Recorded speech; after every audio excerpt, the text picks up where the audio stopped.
he was not messaging people the day before saying, I'm gonna be murdered, they're coming after me. I'm just gonna jump in here and tell you that's a lie. What we know happens thereafter is Charlie concludes this call with Josh and the rabbi, and then he sends off text messages to his security chief, Dan Flood, also to Andrew Colvett, and he says to them that they are going to kill me. And then you have the Times Events reel able to say this.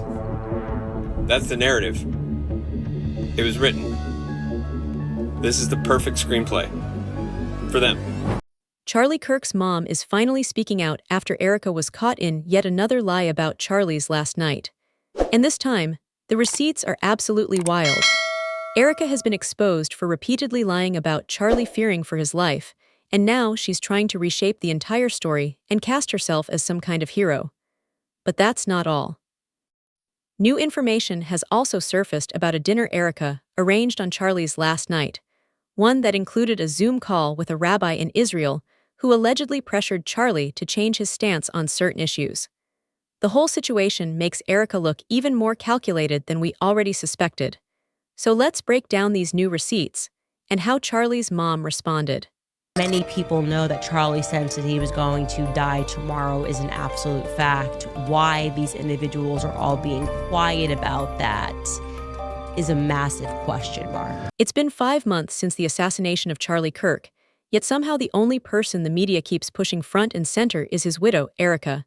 Endless headlines, non-stop interviews, black tie events, photo ops. Erica hasn't left the spotlight for a single moment since Charlie's death. But what about Charlie's parents? Seriously, where are they? They've been completely pushed aside, and Erica hasn't mentioned them even once. Instead, she wants people to believe it was actually her mom who filled the main mother figure role in Charlie's life. But it gets worse. An insider close to Charlie's mother, Catherine Kirk, just shared an update, saying Charlie's parents are doing what most normal people would do in a situation like this, grieving privately and staying away from the circus. However, here's where things turn uncomfortable. Allegedly, what's really disturbing their peace is Erica's version of Charlie's final days. According to Charlie's mom, Charlie was terrified, and he wasn't just expressing fear for his life. He was reportedly starting to doubt Erica. And get this, the insider says Catherine is even considering sitting down for an interview with Candace Owens to set the record straight about how her son was actually feeling in his final days. Because eventually, you have to ask, why does the story keep changing? Why is Erica now lying about Charlie receiving threats and ramping up his security in the weeks leading up to September 10th? At this point, it's almost comical, because you simply cannot get a consistent answer from Erica. Every time she talks, it feels like we get a slightly revised version of events, especially about the night before Charlie's tragic end. There are now multiple accounts of Charlie's final evening before he left for UVU, and the interesting part is that they all came from Erica herself.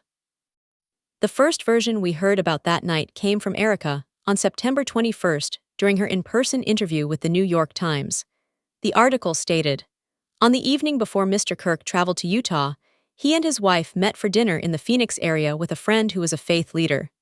The purpose was to pray together over Mr. Kirk's imminent tour of roughly 20 campuses. Both Mrs. Kirk and the friend were worried. Over dinner, Mrs. Kirk implored her husband to start wearing a bulletproof vest. When he demurred, the friend suggested that Mr. Kirk speak behind bulletproof glass. So Erica initially claimed that she and this friend, who Megyn Kelly later said was a Catholic priest, were supposedly so concerned about Charlie that they urged him to wear protection in case someone tried to shoot him. Then fast forward to September 23rd, when Megyn Kelly said Erica was allegedly shaken by a Jezebel article about some witch's curse on Charlie. Erica and Charlie Kirk heard about these curses, and that news genuinely rattled Erica in particular. She knew Christian teaching on the subject. She loved Charlie, absolutely.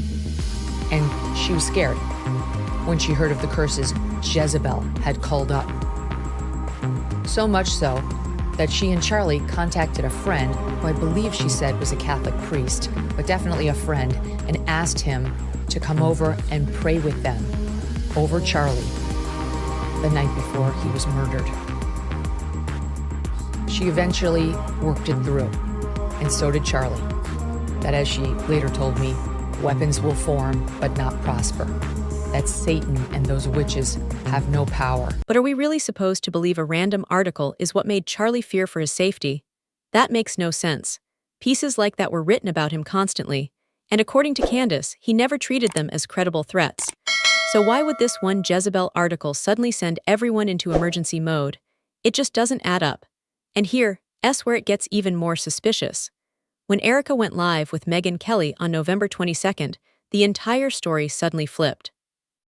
Now Erica claimed she and Charlie weren't afraid at all, and that September 9th was just a normal night before one of Charlie's speaking events. We always knew that there were people out there that hated us with deep, deep passion of hate, but it didn't scare us. Never, he was never afraid of that. Neither was I. Obviously, we protect our children. You know, we don't show their faces on the internet. If that was our last day, it was our last day. Like, we always lived as if it was the last day. That's why Charlie's speeches were so good. But again, it wasn't anything that, you would think any different. Cute. No. Here's the problem. Based on everything Erica said in earlier interviews, that doesn't make any sense. She literally told the New York Times that she was so worried on September 9th that she suggested Charlie wear a bulletproof vest. And that's not all. She also told the Times that Charlie felt something was off, something that kept him up the night before the UVU event. This is a direct quote from Erica's New York Times interview. His adrenal glands were just going off. He got up and I could hear him eating something in the kitchen. So which is it? Was he scared? Was he losing sleep? Or was he completely unfazed and fearless because it was just like any other night before a speaking engagement? Well, this is where Erica's story collapses yet again. It turns out something else happened on September 9th that Erica refuses to discuss, and it didn't involve only a Catholic priest. It involved a rabbi living in Israel. Here's what Candace uncovered. She said that on September 8th, Charlie sent a message saying he was stepping away from the Israel cause. And that's obviously a massive deal once you consider who the major donors of Turning Point are. So Charlie writes in this group chat, just lost another huge Jewish donor, $2 million a year because we won't cancel Tucker. I'm thinking of inviting Candace. Somebody writes, ugh.